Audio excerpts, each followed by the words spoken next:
Kita mulai ya. Ya, Ustaz.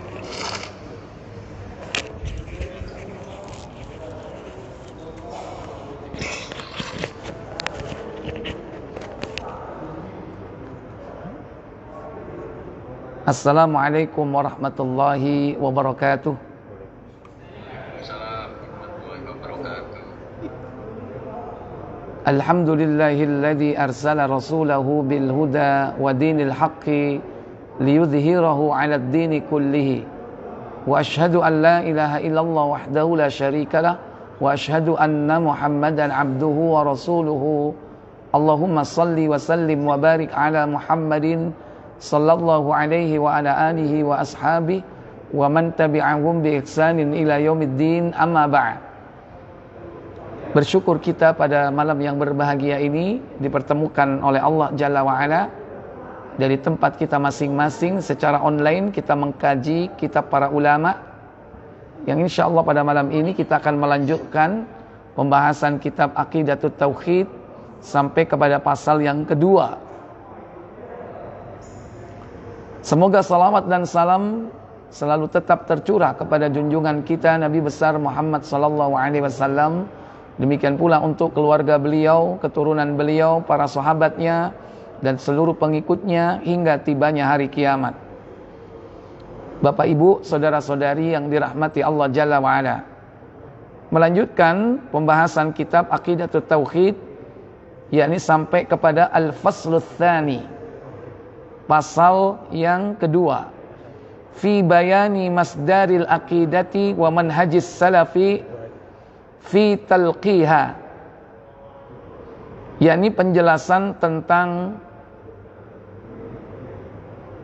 landasan atau dasar akidah, di mana tempat dia mengambil akidah dan metode para salafus soleh di dalam mengambil akidah tersebut. Al-aqidatu tauqifiyatu. Al-aqidatu tauqifiyah. Akidah itu tauqifiyah. Tauqifi itu langsung diambil dari Allah Jalla wa'ala melalui Rasulnya. Jadi akidah itu harus datang langsung dari Allah. Ya, ibarat kalau mungkin produk teknologi, mungkin istilahnya build up ya. Nggak bisa assembling, ambil comot sini, comot sana, nggak bisa. Langsung dari Allah Jalla wa'ala. Fala tathbitu illa bidalilin minasyari'. Maka tidaklah ditetapkan akidah itu melainkan dengan dalil yang berasal dari asyari'. Asyari' yaitu yang membuat syariat. Siapa yang membuat syariat? Yaitu Allah. Wala musri'un fiha lirra'yi wal ijtihad.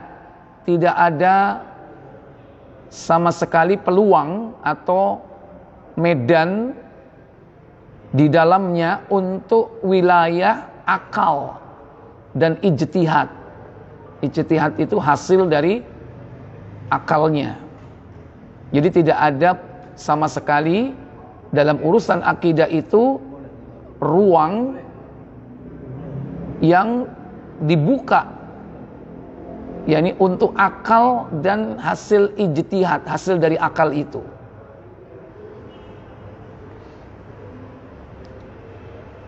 Fa inna masadiroha maksuratun ala ma ja'a fil kitabi was sunnah. Karena sesungguhnya sumber dari akidah itu terbatas hanya apa yang berasal dari kitab, yaitu Al-Quran dan As-Sunnah. Jadi tidak boleh seseorang itu berbicara tentang akidah tanpa mendasarkan pembicaraannya yakni dari Al-Quran dan As-Sunnah. Semua perkara-perkara yang berkaitan dengan akidah yaitu harus bersumber dari apa yang berasal dari Al-Quran dan As-Sunnah. Li'annahu la ahada a'lamu billahi, karena bahwasanya tidak ada seorang pun yang lebih mengetahui tentang Allah. Wa ma yajibu lahu, dan apa yang wajib untuknya. Wa ma yanzihu anhu, dan apa saja yang membersihkan, apa saja yang dibersihkan dari Allah itu, minallah, kecuali hanya Allah. Jadi tidak ada yang lebih mengetahui tentang Allah daripada Allah itu sendiri. Atau tidak ada seseorang itu mengetahui apa yang wajib bagi Allah dan apa yang harus dibersihkan, disucikan dari Allah tentang hal-hal yang tidak layak baginya atau mustahil bagi Allah, melainkan hanya Allah, melainkan Allah itu sendiri, ya.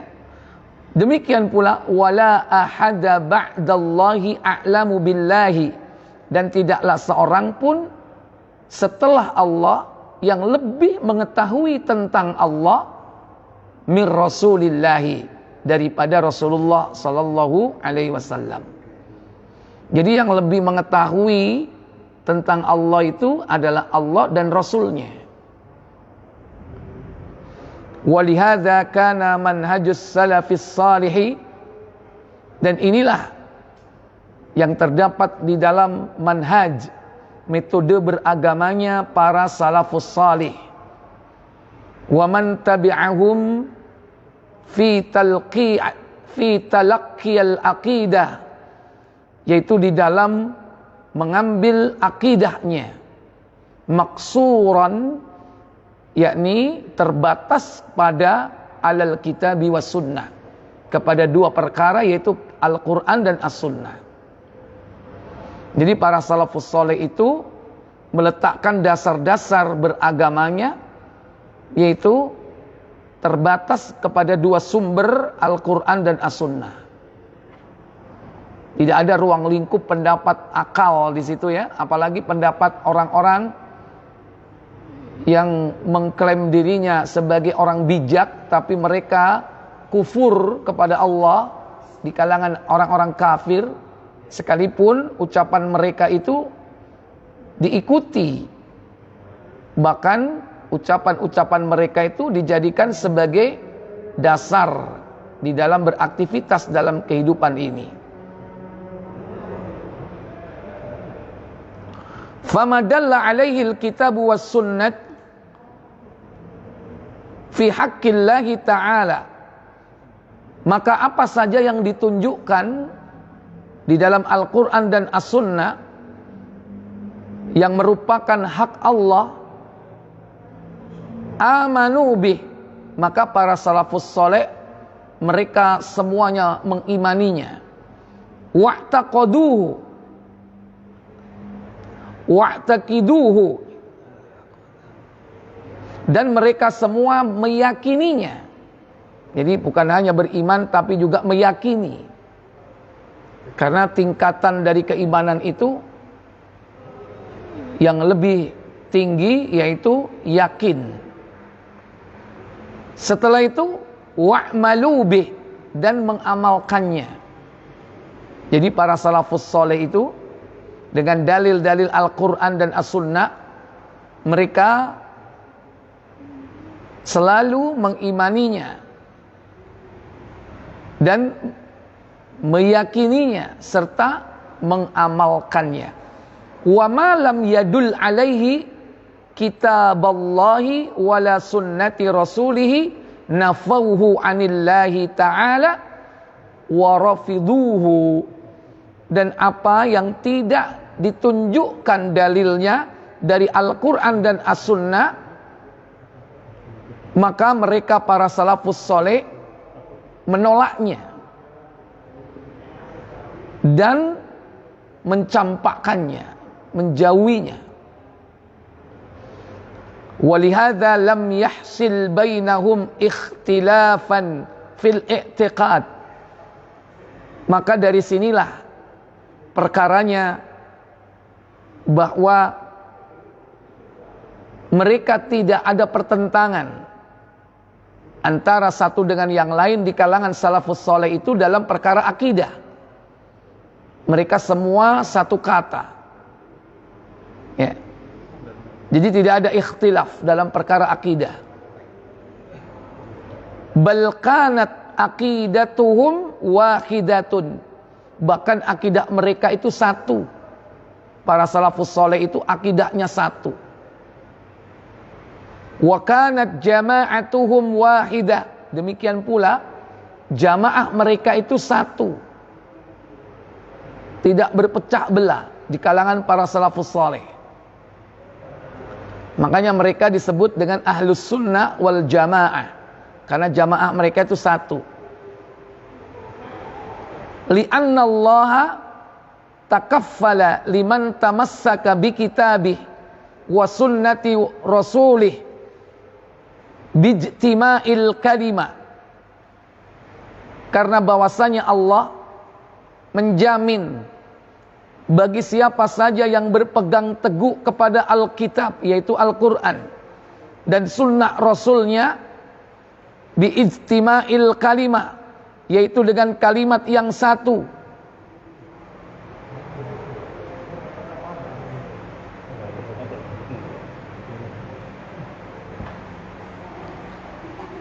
Ikhwatal iman, a'izzakumullah. Wassawab fil mu'taqidi wattihadil manhaj. Maka yang benar bahwasanya mereka itu di dalam perkara i'tiqad, mereka satu di dalam manhajnya. Kama qala Allah Ta'ala, sebagaimana firman Allah Ta'ala, yaitu di dalam surah Ali Imran. Allah Jalla wa'ala berfirman, wa'tasimu bihablillahi jami'a wa la tafarraqu. Dan berpegang teguhlah kalian, yakni kepada tali agama Allah semuanya. Wa la tafarraqu, dan janganlah kalian saling berpecah belah. Ini perintah agar kita berpegang kepada agama Allah, dan larangan agar kita tidak berpecah belah di dalam agama. Sekalipun hal itu sudah diprediksi oleh Nabi bahwa kaum muslimin nanti itu akan berpecah belah menjadi 73 golongan. Tapi itu bukan berarti lantas kita diperbolehkan berpecah belah, karena perintahnya adalah bersatu. Adapun berpecah belah itu karena menjadi sebuah sunnatullah yang merupakan tanda-tanda di antara tanda kiamat. Makanya tidak boleh ketika Nabi menyebutkan tanda-tanda kiamat kemudian kita justru melakukannya. Contoh misalnya, ketika Nabi menyebutkan tanda kiamat itu banyak orang laki menyerupai perempuan, perempuan menyerupai laki-laki. Lantas orang berdalih, kan memang itu sudah sebagai tanda-tanda kiamat yang pasti akan terjadi. Kalau begitu nggak apa-apa dong menyerupai laki dan menyerupai perempuan. Nah ini termasuk di antara subhat yang ditebarkan oleh orang-orang ahli maksiat. Jadi apa yang menjadi tanda-tanda kiamat itu, walaupun pasti akan terjadi sebagaimana yang dikabarkan oleh Allah dan Rasulnya, namun bukan berarti orang itu boleh, yaitu melakukan atau ikut ambil bagian menjadi salah satu di antara tanda kiamat. Seperti dalam pembahasan ini, ketika Nabi mengabarkan bahwa yang akan datang, yakni kaum muslimin ini akan berpecah belah, maka bukan berarti kita boleh berpecah belah. Karena perintahnya adalah agar kita i'tasam billah, yaitu berpegang teguh kepada agama Allah. Ya. Wa qala Allah Ta'ala, juga firman Allah Ta'ala, fa imma ya'tiyannakum minni hudan faman tabi'a hudaya fala yadillu wala yasqa, yaitu ada di dalam surat Toha. Itu surah yang ke-20. Allah tabaraka wa taala berfirman di dalam surat Toha, yakni pada ayat yang ke-23, di mana Allah Jalla wa Ala mengatakan di situ,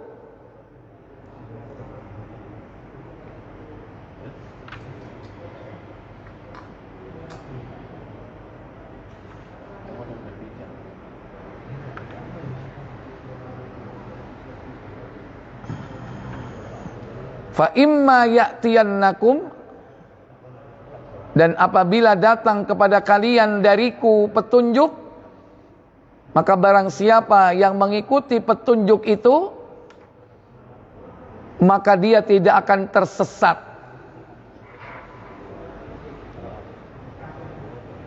Baik,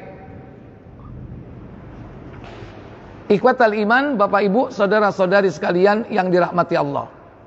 Walidzalika summu bil firqatin najiyah.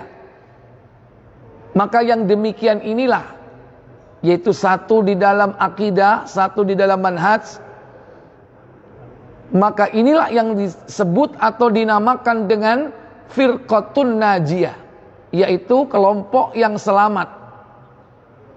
Al-firqah yaitu sebuah kelompok an-najiyah yang selamat.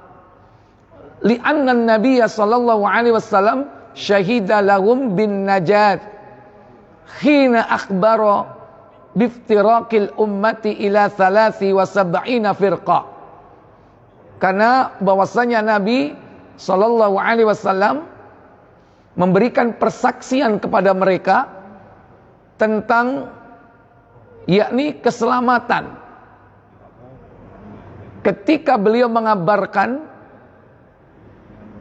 masalah perpecahan umat yang menjadi 73. Maka Nabi mengatakan ada kelompok yang an-najah, yang mendapatkan kemenangan atau keselamatan, yang tidak tersesat. Di mana Nabi SAW mengabarkan tentang perpecahan umat menjadi 73. Kulluha finnari, semuanya masuk neraka.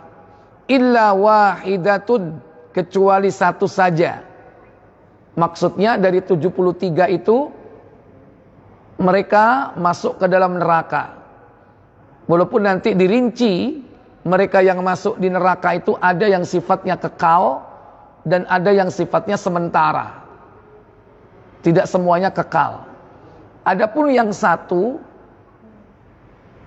wahidah, yang termasuk di sini disebut dengan al-firqah an-najiyah, yaitu satu kelompok yang mendapatkan keselamatan.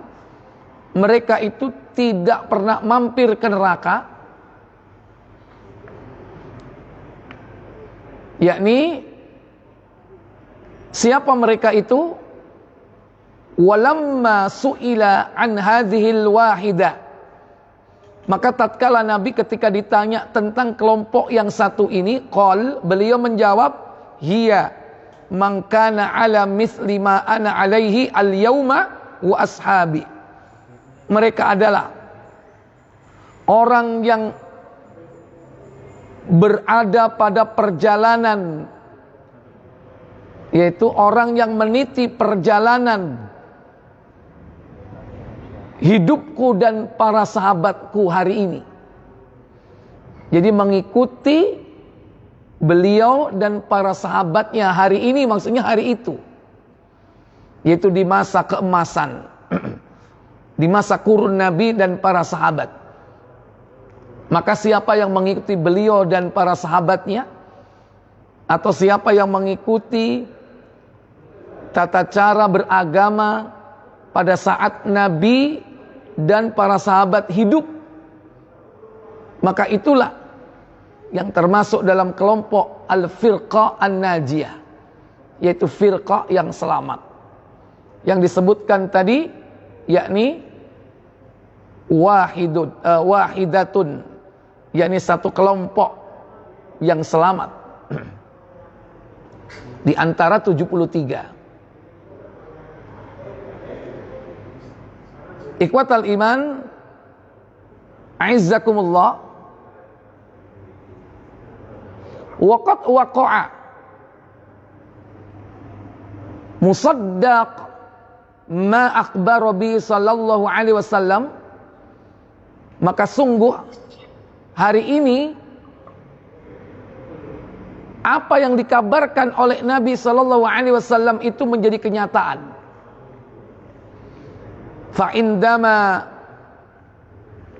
bana ba'dhan nasi aqidatahum, karena di kalangan kita hari ini bana ba'dun nasi, sebagian dari manusia itu membangun aqidatahum, akidah mereka ala ghairil kitabi was sunnati, yaitu bukan di atas Alkitab dan As-Sunnah, bukan di atas Al-Quran dan As-Sunnah, tetapi min ilmil kalam, berdasarkan ilmu kalam. Ilmu kalam itu maksudnya filsafat, ya, berdasarkan filsafat. Wa qawaidil mantiki al-mawruthain, dan kaidah-kaidah di dalam berbicara yang diwarisi dari dua tokoh, anfala sifatil Yunani, yang berasal dari yakni filsafat Yunani. Ya, jadi ya di situ ada tokoh-tokoh seperti Aristoteles, Plato dan seterusnya, ya. Dan ini berasal dari yakni filsafat Yunani. Maka dari itulah hasalal inhirafu wa tafarruqu fil i'tiqadi. Maka dari itulah akhirnya terjadilah penyimpangan di dalam akidah dan perpecah belahan atau berpecah belahnya fil i'tiqad, di dalam i'tiqad, mimma natija anhu ikhtilaful kalimah,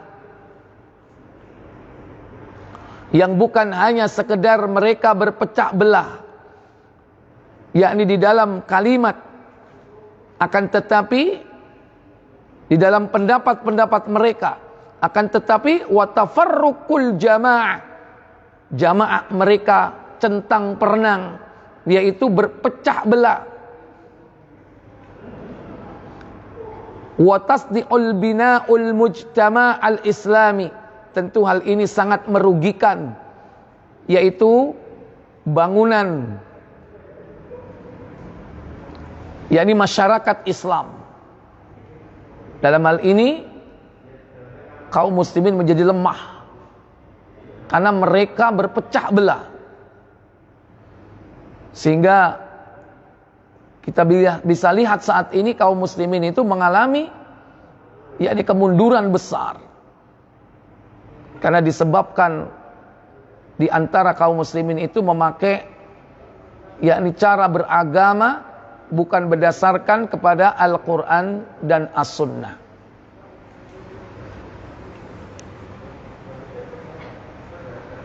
Baik, ikhwatal iman, a'izzakumullah.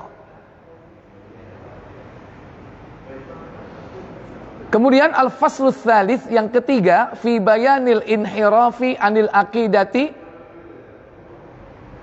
wa subulit tauqiyah minhu, yakni penjelasan tentang penyimpangan terhadap akidah dan bagaimana cara atau jalan untuk mengatasinya.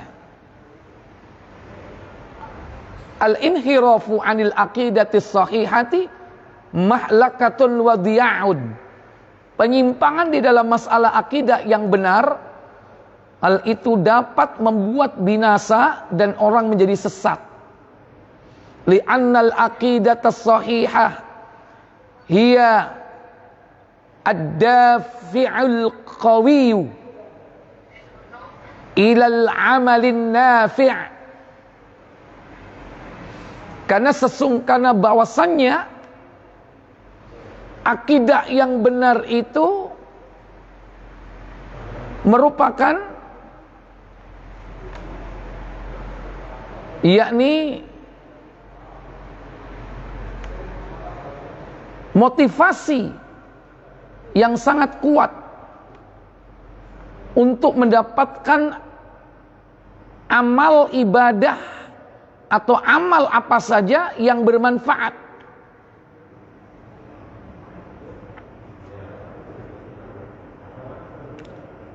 Ikhwatal iman, satu kalimat yang disebutkan di sini, akidah yang sahih, itu berarti akidah yang benar, yang bersumber dari Al-Quran dan As-Sunnah. Nah, dari akidah tersebut, itu akan menghasilkan motivasi yang sangat kuat untuk mendapatkan amalan yang bermanfaat dalam kehidupan dunia ini. Yang amalan itu diterima dan akan mendatangkan pahala. Wal fardu bila aqidatin sahihah, maka jika seseorang itu tanpa akidah yang sahih, yakunu farisatun li auhami wasyukuk, maka dia akan menjadi mangsa,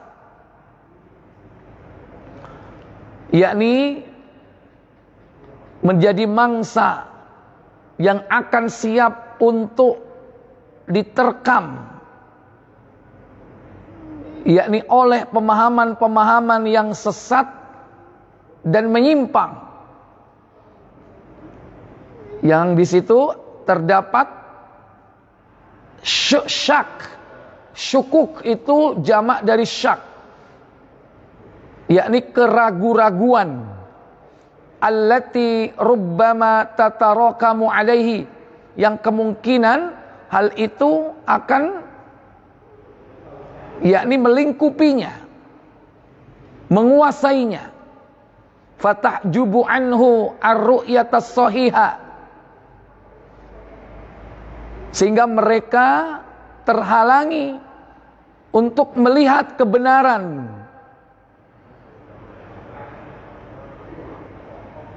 Liddaurabil hayatis sa'idah, yakni untuk melihat jalan kehidupan yang selamat atau bahagia. Jadi orang itu akan terhijab, Bapak Ibu, sehingga dia tidak bisa melihat kebenaran, sehingga dia tidak bisa mendeteksi mana jalan yang selamat atau kehidupan yang membahagiakan. Hatta tadhiqa alaihi hayatahu thumma yuhawilu at-takhallusi min hadha ad-dayyiq, hingga akhirnya dia merasa sempit dalam hidupnya. Kemudian dia berniat dalam hidupnya itu lepas dari semuanya, karena merasa sempit di dadanya. Kemudian biinhai hayatihi, puncaknya dia berusaha untuk mengakhiri hidupnya, alias apa? Bunuh diri. Kenapa? Karena hidupnya merasa sempit. Karena mereka melihat dalam hidupnya ini penuh dengan yakni kesengsaraan. Kenapa sengsara? Karena dirinya telah terhalangi yakni dari petunjuk Allah dan Rasulnya. Makanya orang-orang kafir itu mudah sekali bunuh diri. karena jiwanya gersang, tidak mendapatkan yakni hidayah dan petunjuk dari Allah Jalla wa'ala. Padahal hidayah itu bagi cahaya yang menerangi jiwa. Ketika hidayah itu tidak ada, maka jiwa-jiwa itu menjadi gelap. Ya. Akhirnya apa? Bi'inha'i hayatihi. Mereka berusaha untuk mengakhiri hidupnya. Walau bil intihari. Sekalipun harus melakukan bunuh diri. Kama huwal waqi' min kathirin minal afradi alladhi faqadu hidayah al-aqidah as-sahihah. Sebagaimana hal ini banyak terjadi, yakni dari mayoritas manusia, yaitu orang-orang yang mereka di dalam kehidupannya yakni jauh dari hidayah akidah yang benar. Bahkan mereka allazi faqidu hidayah, mereka menghindari untuk mendapatkan hidayah. Karena begitulah orang kafir, mereka itu berusaha untuk menolak petunjuk itu sendiri. Karena mereka telah mengunci mati hatinya, karena mereka telah menutup dirinya. Wal mujtama' alladhi la tusawwiduhu aqidatan sahihatan, maka masyarakat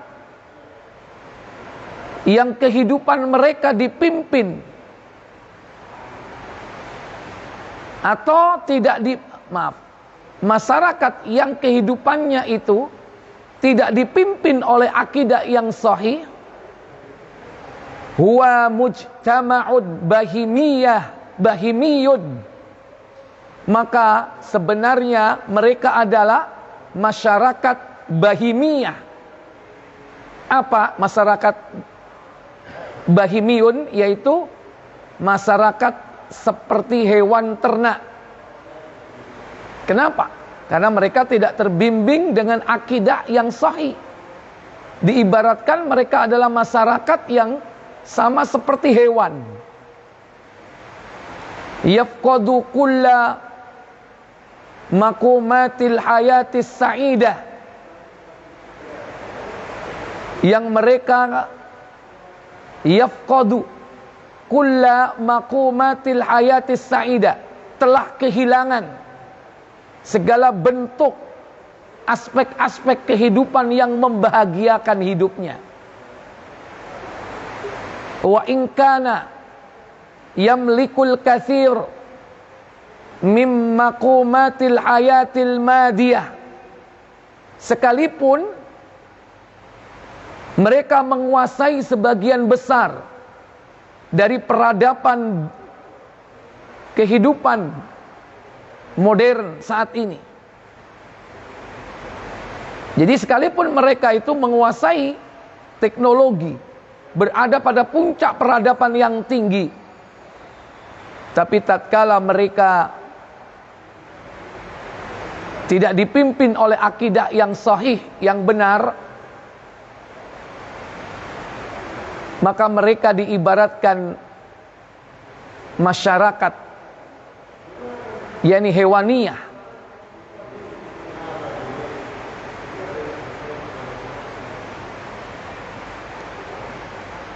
Allati katsiran ma taqudu ila dimar, di mana hal itu dapat menjerat kehidupan mereka, dapat menyeret ya kehidupan mereka menuju kepada yakni kehancuran. Dan itulah peradaban orang-orang kafir. Ketika mereka berada pada puncak peradaban yang tinggi, justru mereka mengalami kehancuran, yaitu pada jiwanya. Banyak di kalangan mereka itu yang tidak memperoleh kebahagiaan, sekalipun mereka pada puncak peradaban dan memiliki segala macam bentuk fasilitas hidup. Makanya mereka mudah sekali stres, bahkan gampang sekali untuk mengakhiri hidupnya, baik itu berada di barat ataupun di timur ya. Kalau di barat sudah jelas, kalau di timur seperti negeri-negeri di Jepang, sekalipun mereka berada pada puncak peradaban, teknologi yang tinggi, tetapi ketika akidah mereka itu tidak memimpin hidupnya dengan akidah yang benar, maka tingkat bunuh diri mereka itu jauh lebih tinggi daripada negara-negara yang lainnya. Kenapa demikian? Karena mereka hidupnya tidak bahagia. Sehingga ketika hidup di dunia ini tidak bahagia, mereka berusaha untuk mengakhiri hidupnya. Karena mereka tidak yakin kepada kehidupan akhirat. Dipikir setelah kematian, setelah bunuh diri, selesai perkara. Ternyata justru itu awal dari kesengsaraan hidup yang kekal dan abadi.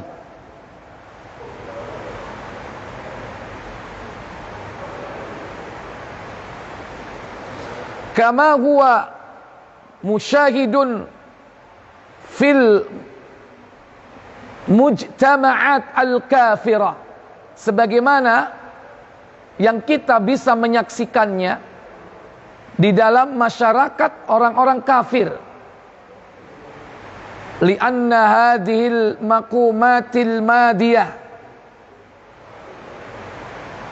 karena bahwasannya peradaban kehidupan modern saat ini justru tahtaju ila taujihin wa tarsyidin, yaitu sangat membutuhkan sekali kepada arahan dan petunjuk listifadati min khasaisiha wa manafi'iha, yaitu agar mereka tidak kehilangan kekhususannya dan manfaat darinya.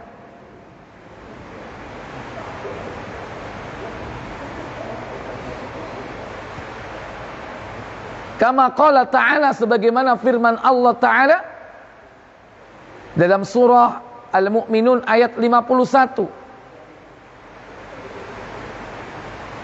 Ya ayyuhar rusul, wahai para rasul, kulu min thayyibati, makanlah apa saja yang baik-baik, wa'malu salihah, dan kerjakanlah amal saleh.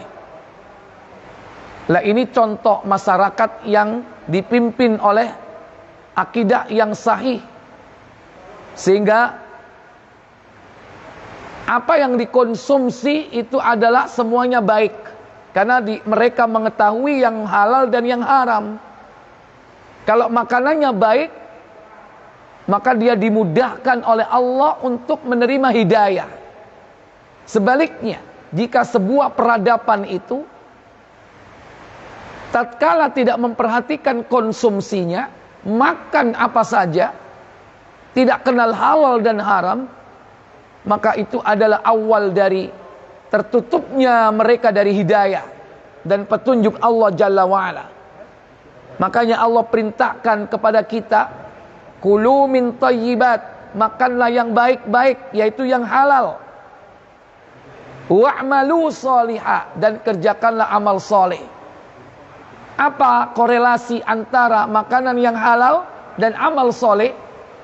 Amal soleh itu tidak akan diterima jika perut-perut kita terkontaminasi barang-barang makanan minuman yang haram, sehingga darah yang mengalir dalam tubuh kita, daging yang tumbuh dalam jasad kita, kalau itu berasal dari yang haram, itu adalah sebagai penghalang dari dikabulkannya doa-doa kita, dari mendapatkannya petunjuk-petunjuk yang berasal dari Allah dan bimbingan, yakni Rasulullah sallallahu alaihi wasallam.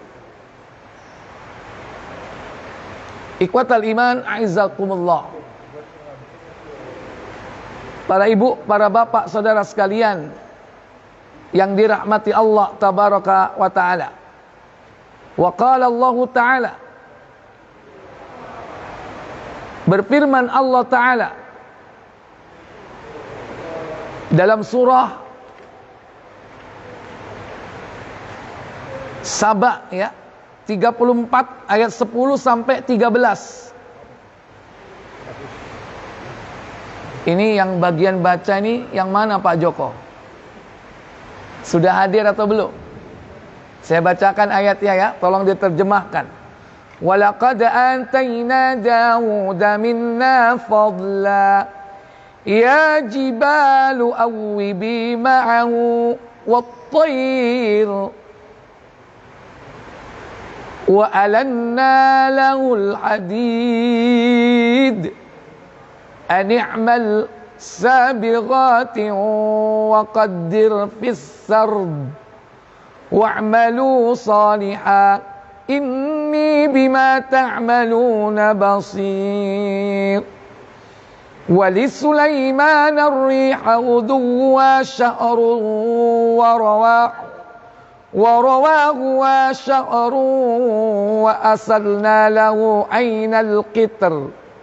Wa minal jinni man ya'malu baina yadayhi bi'izni rabbi wa man yazik minhu an amrina nudhiquhu min adhabis sa'id. Ya'maluna lahu ma yasha'u min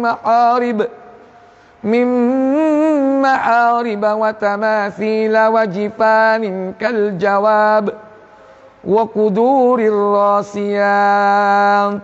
I'malu ala Dawud syukra wa qalilun min ibadiyas syakur. Apa kata Allah? Ya, satu-satu Pak ya. Ayat 10 dulu.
Ya, ayat ini menunjukkan tentang peradaban yang ada pada masa itu. Sebetulnya pada masa Nabi Sulaiman itu teknologinya sudah tinggi. Bahkan mereka, manusia itu telah memiliki ilmu yang luar biasa, yang mungkin orang sekarang tidak mampu melakukannya. Yaitu ketika Nabi Sulaiman meminta singgasana Ratu Balqis untuk dipindah secepat kilat. Jin Ifrit masih kalah dengan seorang alim ulama yang memindah singgasana Ratu Balqis itu di hadapan Nabi Sulaiman dengan kedipan mata saja. Nah, siapa yang melakukan itu? Yakni seorang alim yang berilmu. Berarti itu menandakan teknologi yang luar biasa. Yang sekarang belum tentu orang bisa memindahkan benda dalam sekejap mata dari suatu negeri ke negeri yang lain. Saat itu Nabi Sulaiman berada di Palestina, sementara Ratu Balqis berada di negeri Yaman. Bagaimana memindahkan singgasana itu begitu cepatnya? Jadi teknologi sekarang itu sebetulnya tidak ada apa-apanya dibandingkan dengan yakni peradaban yang ada pada masa kerajaan Nabi Sulaiman. Ya. Nah, akan tetapi peradaban yang ada pada masa Nabi Sulaiman itu mereka dibimbing oleh Allah dan Rasulnya. Sekalipun di sana ada jin-jin, yaitu ifrit yang jahat, tetapi mereka tunduk dan patuh kepada Sulaiman alaihi salatu wassalam sebagai nabi dan raja sekaligus. Sehingga setiap manusia dan masyarakat atau peradaban sebuah bangsa yang tunduk kepada nabi dan para rasul dan tentunya tunduk kepada Allah, mereka akan tetap mendapatkan kebahagiaan. Dan ini kejayaan yang terjadi di kalangan kaum muslimin, khususnya yaitu dari kalangan Bani Israel, yaitu Nabiullah Dawud dan Nabiullah Sulaiman. Ya'maluna lahu ma yasha'u min maharib. Para jin itu membuat untuk Sulaiman apa yang dikendakinya. Wa tamathila wa jifanin kal jawabi wa kudurir rasiyat. Gedung-gedung yang tinggi, patung-patung dan piring-piring yang besar, seperti kolam dan periuk yang tetap berada di atas tungku. Ini bukan pekerjaan main-main ini. Ya, i'malu, dan bekerjalah kalian ala Dawud, hai keluarga Dawud. Karena Nabiullah Sulaiman itu yakni putra daripada Nabiullah Dawud. Maaf. Ya, Nabi Sulaiman putra dari Nabi Dawud. Syukra, dan bersyukurlah kalian kepada Allah. Ketika mereka mengikuti petunjuk Allah dan Rasulnya, maka mereka semakin ditambah nikmatnya. Wa qalilum min ibadiyas syakur, akan tetapi sedikit sekali dari hamba-hambaku yang berterima kasih. Faquwatul aqidatu, faquwatul aqidati, maka kuatnya akidah. Yajibu alla tanfaku anil quwwatil madiyah, maka kuatnya akidah itu wajib ada, yakni harus ada pada segenap kekuatan materi. Jadi dia harus melandasi kekuatan materi, itu harus ditunjang atau dilandasi dengan kuatnya akidah. Fa'in infakat anha, maka jika akidah itu lepas dari kekuatan materi, bil inhirafi ila aqaidil batilah, maka terjadilah penyimpangan, yaitu kepada berbagai macam akidah-akidah yang batil. Saratil quwwatul madiyah, maka kuatnya materi atau kekuatan peradaban kehidupan materialis, maka hal itu wasilatun dimari wanhidari, hal itu akan menjurus kepada yakni kehancuran dan kebinasaan. Kama huwa al-musyahidul yaum fid daulatil kafirah. Dan inilah yang banyak kita saksikan, yakni pada peradaban negeri-negeri kafir, allati tamliku madata, di mana mereka menguasai peradaban dunia, wala tamliku aqidatas sahihatan, akan tetapi mereka tidak menguasai atau memiliki akidah yang benar. Lihat, bangsa-bangsa kafir itu telah dibinasakan oleh Allah. Sekalipun mereka pada puncak peradaban yang tinggi, ketika mereka tidak melandaskan peradaban materinya dengan akidah yang sahih, maka justru Allah akan menghancurkan peradaban itu sehabis-habisnya. Ini peringatan dari Allah Jalla wa'ala, agar kita melandasi segala aspek perilaku dalam kehidupan dunia ini, yakni dengan prinsip-prinsip agama Allah yang menjadi pembimbing, yang menjadi petunjuk, yang menerangi kegelapan kehidupan dunia ini. Selanjutnya,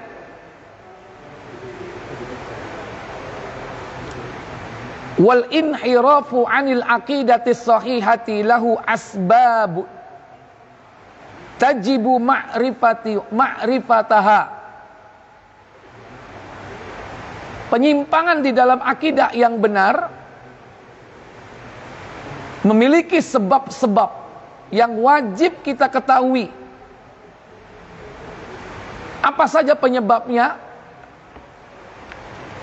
Di sini disebutkan oleh muallif, penyebabnya ada 7 macam. Kenapa akidah seseorang itu bisa menyimpang? Karena ada 7 poin di sini, maka insya Allah ini kita akan lanjutkan pada pertemuan yang akan datang. Untuk kali ini sampai di sini, dan yang akan datang yaitu sebab-sebab penyimpangan di dalam akidah yang benar. Yaitu ada 7 poin atau 7 macam penyebab penyimpangan tersebut. Semoga Allah memudahkan kita dan memahami serta mengamalkannya dalam kehidupan kita sehari-hari. Saya pikir cukup sampai di sini pengantar dari diskusi kita malam ini, dan kita memasuki sesi tanya jawab. Ya, silakan. Wa akhiru da'wana walhamdulillahirabbil alamin. Wassalamualaikum warahmatullahi wabarakatuh.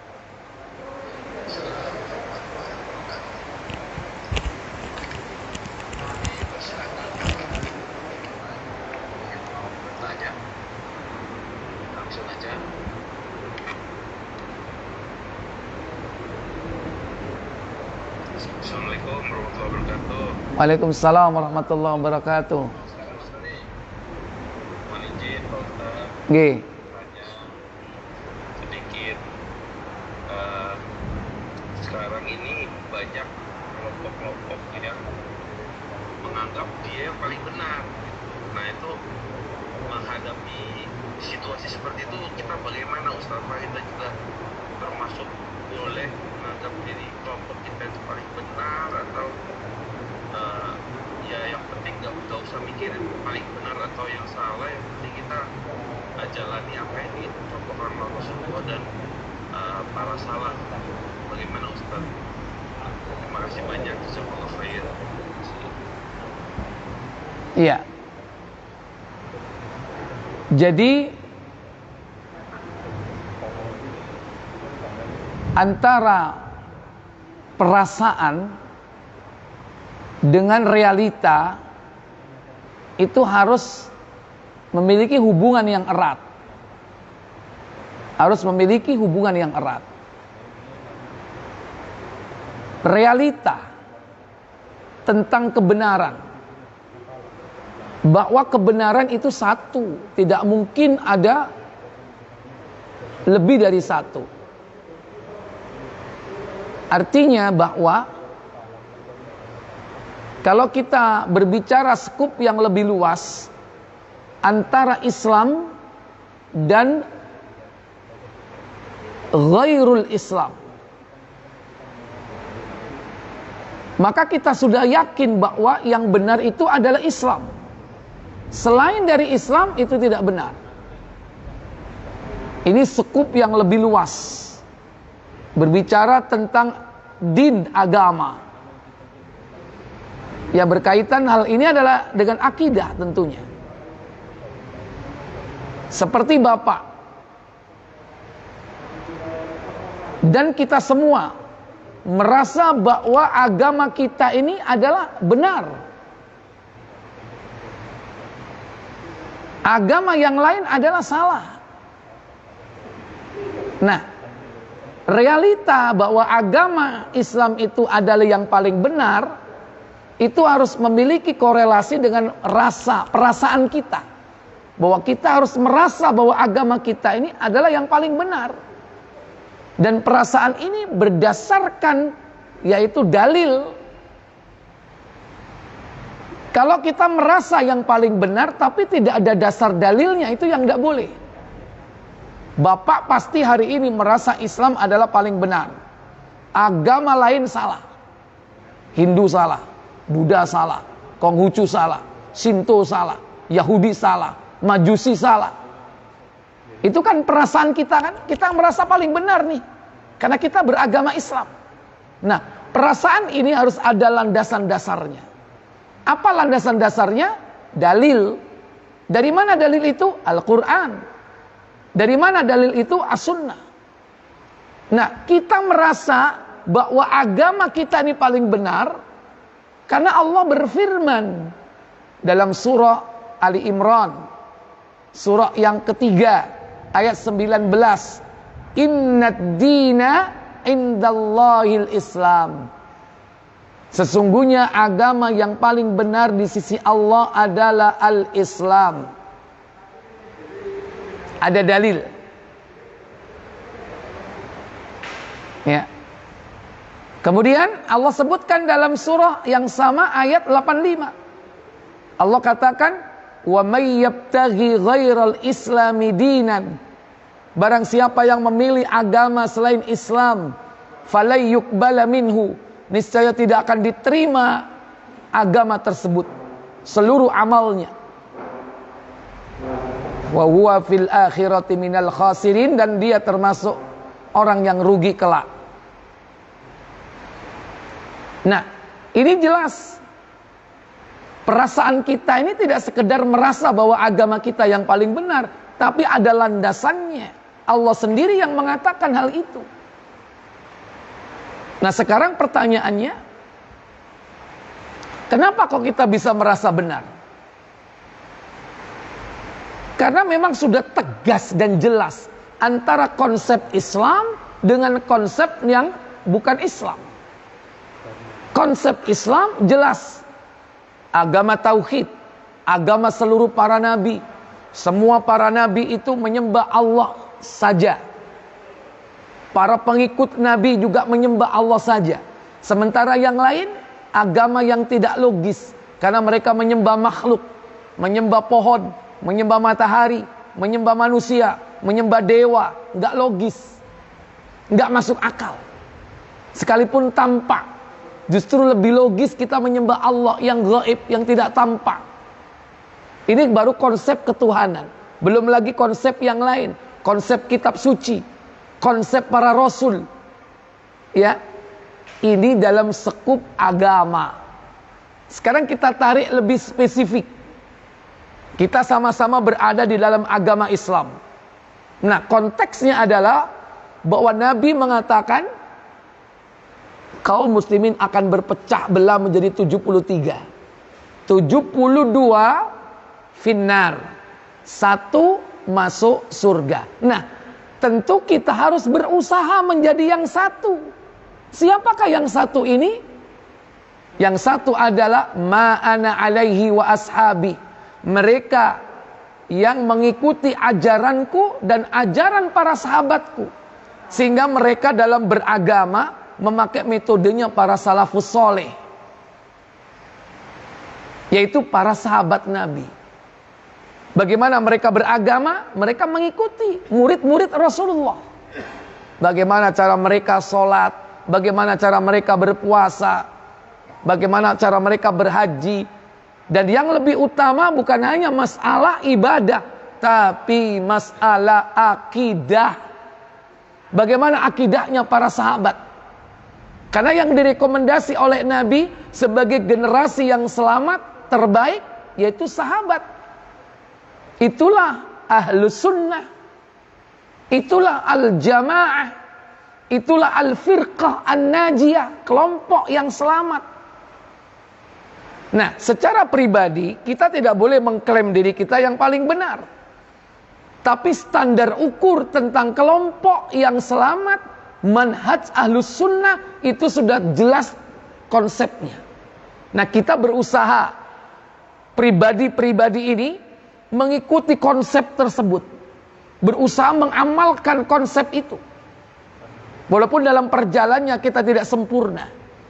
Jadi kalau kita merasa secara pribadi paling benar, tidak boleh. Atau kita punya kelompok yang terbentuk dalam sebuah organisasi, kita yang merasa benar, tidak boleh. Tapi kalau kita berusaha, baik secara pribadi atau secara kelompok, berusaha, yakni seperti apa yang diucapkan oleh Nabi di dalam beragama. Bagaimana cara sholat kita, sholat seperti Nabi, dan juga bagaimana cara hidup kita seperti para Nabi dan para sahabat. Kita berusaha mengikuti. Nah, adapun hasilnya kita serahkan kepada Allah Jalla wa'ala. Jadi konsep tentang kebenaran manhaj, ya, kita sudah berada di ruang lingkup Islam nih. Nah, sekarang di sini mana yang paling benar? Yaitu konsepnya apa yang disebutkan oleh Nabi. Siapa yang mengikuti ajaranku dan ajaran para sahabatku. Makanya segala sesuatu rujukannya kepada siapa? Kepada Nabi dan para sahabat. Itulah generasi salafus soleh. Ya, mereka pun juga begitu. Dari kelompok-kelompok sesat itu, mereka mengakui bahwa hidupnya berusaha mengikuti, yakni Nabi dan para sahabat. Tetapi dalam realitanya nanti kita lihat, sekalipun kita tidak boleh mencela dan mencaci mereka, karena itu urusan dia dengan Allah. Tapi tentu kita bisa lihat bagaimana sepak terjang mereka yang mengaku sebagai pengikut Rasul dan para sahabat. Apakah benar apa yang dilakukan itu sesuai dengan apa yang dilakukan oleh Nabi dan para sahabat? Tapi kalau realitanya tidak sesuai, berarti dia hanya mengklaim sebagai pengikut, sebagai umat Rasulullah. Dia hanya mengklaim saja. Nah, kita pun demikian, sangat berpeluang untuk melakukan hal yang sama. Makanya semua di antara kita ini berusaha semaksimal dan seoptimal mungkin, yaitu mengikuti ajaran para Rasulullah Sallallahu Alaihi Wasallam dan bagaimana cara beragamanya para sahabat Nabi Sallallahu Alaihi Wasallam. Wallahu a'lam.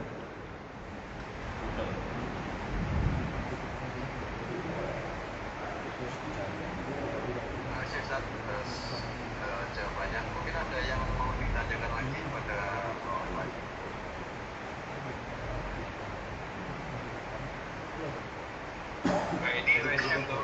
Pak Edi, silakan Pak Edi. Terima kasih Pak Joko. Assalamualaikum warahmatullahi wabarakatuh. Waalaikumsalam warahmatullahi wabarakatuh.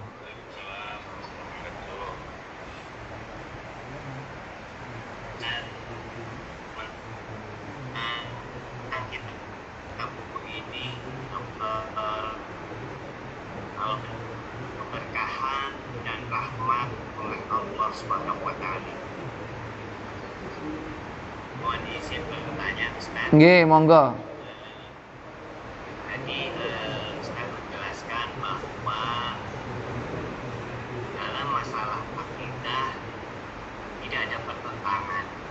Tapi realitanya kita tahu bahwa di dalam kehidupan masyarakat kita ada yang tidak sesuai dengan manhaj Ahlus Sunnah wal Jamaah. Yang ingin saya tanyakan ada dua. Yang pertama, hukum orang yang tidak sesuai dengan manhaj Ahlus Sunnah wal Jamaah. Karena dalam minimal lingkaran kecil kita itu, kita misalnya dalam kehidupan sehari-hari kita bermakna kepada orang yang tidak satu manhaj dengan kita. Yang pertama. Kedua, apa yang perlu kita lakukan dengan hikmah pada orang-orang yang belum bermanhaj Ahlus Sunnah wal Jamaah, terutama lingkaran yang paling kecil dulu, keluarga, anak, istri, ataupun orang tua kita saudara kita sehingga mereka tidak merasa tersinggung, kita bisa menasihati dengan hikmah. Demikian Ustaz, jazakumullah khairan. Baik. Assalamualaikum warahmatullahi wabarakatuh. Waalaikumsalam warahmatullahi wabarakatuh. Baik. Bagaimana kita berinteraksi dengan saudara-saudara kita sesama muslim, akan tetapi mereka berbeda manhaj. Jadi amaliyah yang dilakukan oleh saudara-saudara kita ini kadang berbeda-beda. Kalau itu masih pada tataran furu'iyah, cabang-cabang dalam Islam, maka masih mungkin kita mengikutinya. Artinya bukan mengikuti kita mengekor, tidak. Artinya kita masih bisa memaklumi. Perbedaan itu sebatas masalah furu'. Furu' itu cabang-cabang di dalam Islam. Seperti masalah fikih. yakni fikih tentang sholat, tentang haji, tentang umroh. Itu perkara-perkara cabang, bukan perkara usuliyah atau perkara pokok dalam agama atau perkara usuluddin. Kalau sudah berbeda dalam perkara usuluddin, maka berarti sudah berbeda akidah, bukan berbeda manhaj lagi, tapi berbeda akidah. Berarti keluar dari koridor akidah ahlus sunnah wal jamaah. Seperti contohnya yaitu kelompok sesat Qadariyah yang tidak percaya takdir, Jabriyah yaitu yang predestination, menyerah total, pasah bongkoan. Ini juga lawan dari Qadariyah. Kemudian Jahmiyah yang menolak sifat-sifat Allah. Kemudian akidah Sufiyah, Hululiyah, Ittihadiyah, Sufi, atau mungkin Ittihad, penyatuan manusia dengan makhluk, atau akidah yang lain seperti Mu'tazilah, juga ada Syiah. Nah, ini sudah sampai kepada tataran berbeda usuliyah, berbeda pada perkara-perkara pokok agama, tentang rukun Islam, tentang rukun iman, tentang bagaimana sifat-sifat Allah Jalla wa'ala, tauhid asma dan sifat Allah. Nah, di situ letaknya. Apalagi sampai berbeda, yakni masalah tauhid uluhiyah. Itu sudah sampai kepada tingkatan syirik dan kufur. Adapun kalau masih berbeda masalah furu'iyah, itu pun juga bertingkat-tingkat. Ada yang kelas rendah, menengah, dan atas dalam urusan perbedaan itu. Maka mana yang bisa dimaklumi dan mana yang tidak bisa dimaklumi. Contoh, kita bermakmum kepada imam yang berbeda mazhab. Misalnya kita mazhab Syafi'i, bermakmum kepada imam yang bermazhab Hambali, sah, tidak jadi masalah. Karena berbeda pada masalah furu'iyah, bukan masalah akidah.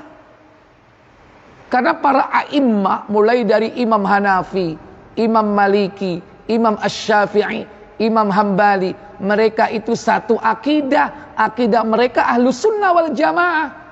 Mereka hanya berbeda dalam masalah cabang-cabang keislaman, yaitu masalah furu'iyah. Berbeda dalam masalah fikih solat, tata cara solatnya bagaimana, tata cara wuduknya bagaimana. Hanya berbeda dalam perkara itu. Maka jangan sampai hanya berbeda masalah mazhab, orang tidak mau menjadi makmum. Dia mau farraqah, nggak boleh. Kecuali kalau tegas-tegas kita bermakmum kepada Syiah. Sementara Syiah itu sudah termasuk kategori kufur. Karena mereka mengkafirkan para sahabat Nabi. Maka kita tidak boleh bermakmum kepada orang Syiah yang sudah jelas-jelas Syiahnya. Kecuali kalau kita tidak tahu. Kita datang ke sebuah masjid, tahu-tahu kita ikut sholat berjamaah, ternyata imamnya adalah kelompok sesat. atau dari kalangan kelompok sesat, kita nggak tahu. Maka kita tidak berdosa. Tapi kalau kita sudah tahu terang-terangan, maka kita tidak boleh. Ya. Jadi atas dasar husnudzon kepada Allah, dimanapun kita berada, selagi kita masih melihat bahwa ditegakkan jamaah dan kita melaksanakan yakni sholat bersama mereka, selama itu kita tidak mengetahui bahwa yang bersangkutan itu beda tentang akidahnya, maka dimaklumi, dimaafkan. Tapi kalau kita sudah tahu berbeda akidahnya, maka kita tidak boleh bermakmum kepada mereka. Ya. Adapun kalau masih dalam koridor berbeda masalah furu'iyah, berbeda mazhab, tidak boleh mufarraqah, tidak boleh berpisah dari mereka. Tetap kita saling boleh berjamaah, baik menjadi makmum atau menjadi imam, boleh. Ya. Nah, demikian pula penyimpangan-penyimpangan itu bertingkat-tingkat, ada levelnya. Dalam bahasa lain, kesesatan atau penyimpangan dalam masalah agama yang disebut dengan bid'ah itu bertingkat-tingkat. Ya, ada yang ringan, ada yang setengah ringan, ada yang sedang, ada yang ya tingkat yakni apa? Tinggi sampai kepada tingkat kekufuran. Nah, ini berbeda-beda tingkat penyimpangan-penyimpangan itu. Maka ketika penyimpangan itu masih bisa ditolerir, maka kita ingatkan. Ya. Kemudian bagaimana agar keluarga kita ini tidak masuk kepada pemahaman-pemahaman yang sesat? Karena semakin akhir zaman, kesesatan itu semakin merajalela. Caranya yang pertama adalah yaitu tolabul ilmi, menuntut ilmu. Ajak keluarga menuntut ilmu. Jangan kita menjadi baik sendiri, menuntut ilmu sendirian. Jangan. Ajak istrinya, ajak anak-anaknya. Jadikan majelis ilmu itu sebagai sarana rekreasi. Bukan rekreasi yaitu jiwa, tapi rekreasi spiritual. Karena banyak orang rekreasi untuk menghilangkan kepenatan dalam jiwanya, pergi ke tempat-tempat wisata. Apa yang didapatkan? Mungkin hanya jiwanya saja yang mendapatkan kebutuhan makanan, tapi bagaimana ruhaninya? Oleh karena itu, jadikan majelis taklim, tempat-tempat menuntut ilmu itu sebagai sarana wisata, wisata ruhania. Karena disitulah kita mendapatkan asupan gizi. Gizi apa? Gizi akidah. Gizi apa? Gizi keimanan. Gizi apa? Gizi yakni semangat untuk berjuang di jalan Allah Jalla wa'ala. Maka jangan kita benci kepada majelis taklim. Ya. Kadang-kadang kita tidak mau datang ya karena alasan-alasan yang dibuat-buat. Nah, semakin jauh kita dari ilmu, semakin gampang syaitan itu akan menggelincirkan. Maka mendekatlah kepada al-ilmu. Siapa al-ilmu? Yaitu sifat Allah. Al-ilmu itu sifat Allah. Sehingga bentukan dari nama Allah Al-Alim itu adalah al-ilmu. Maka siapa yang mencintai ilmu, mendekat kepada ilmu, berarti dia mencintai dan berusaha mendekat kepada Allah. Tentu kita belajar ilmu syar'i yang sumbernya adalah qala Allah wa qala Rasulullah wa qala sahabat. Jadi begitu. Cara yang paling utama yaitu agar keluarga kita terhindari dari semua itu, yaitu dengan cara mengajak mereka untuk menuntut ilmu. Yang kedua, menjaga konsumsi makanan mereka. Jangan sampai terkontaminasi dari yang haram. Karena kalau keluarga kita, istri dan anak-anak kita kasih harta yang haram dalam konsumsi makanan, minuman, dan pakaian, susah untuk dididik. Susah untuk mendapatkan hidayah dari Allah Jalla wa'ala. Ini yang kedua. Yang ketiga, jangan lupa kita berdoa kepada Allah senantiasa setiap saat agar keluarga kita dijaga, dipelihara oleh Allah Tabaraka wa Ta'ala. Mungkin 3 tips itu saja mungkin yang bisa saya sampaikan agar keluarga kita diselamatkan oleh Allah dari pemahaman, pemikiran yang sesat. Ya, wallahu a'lam. Saya pikir cukup sampai di sini. Semoga bermanfaat untuk kita semua. Wa akhiru da'wana walhamdulillahi rabbil alamin. Subhanakallahumma wa bihamdik asyhadu an la ilaha illa anta astaghfiruka wa atubu ilaik. Wassalamualaikum warahmatullahi wabarakatuh. Waalaikumsalam warahmatullahi wabarakatuh. Jazakumullah khairan Ustaz. Wa iyyakum. Nggih, saya mohon pamit dulu nggih. Nggih. Iya Ustaz. Ya.